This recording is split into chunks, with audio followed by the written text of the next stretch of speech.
Ama namin sa pagpaglahat, gawin mo ang aming banal na panghinabang.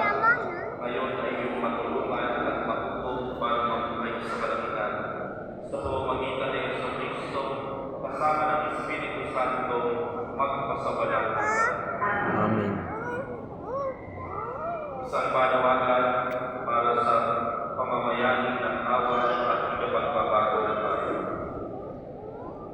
Panginoon naming Pastor, pakinggan mo ang nanging ng bayang Pilipinas na ngayon naglalakad sa lupak ng kadiliman. Lumalapit kami sa iyo ngayong araw, nagpapakumbaba at nagpapaawa, gaya ng isang upang nahulog sa pagkain. Kumakapit ng mahigpit sa isang marupok na sanga at humihingi ng saktulong. Ligtas mo kami, Panginoon, sapagkat kami ay nalulunod. Tulad ng mga awit sa salmo, laman namin kami lumulubog sa kumunoy, nilulunod ng baka ng katiwalian, gaya ni Propeta Jeremias, na nabaon sa putik ng balon.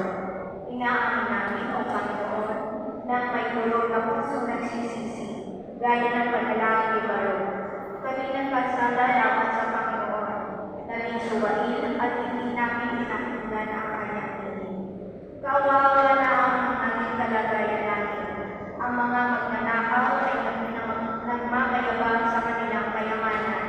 Ipinangangalandahan ang magagana sa sakyan, mga alahas na milyong-milyong piso ang halaga, at mga nagpapasasa sa hapunang patumbas ng ilang taong-sakot ng isang obrero. At kami, O Diyos, sa maliliit man o malalaking pagkukulang, ay naging dakilan ng paglaganap ng hiling. Sa pag-aabot ng lagay sa mixer, at sa pulis trapiko, sa pagtanggap at pagpapalaganap ng kasinungalingan at pekeng balita, sa pagtanggap ng mga donasyon mula sa mandarabo at papang-abuso, sa pananahimik sa harap ng kawalang nagaruan alang-alang sa kaming kawakan. Patawarin mo kami, Panginoon, sapagkat hinayaan namin ang masama ay manghari sa aming lipunan.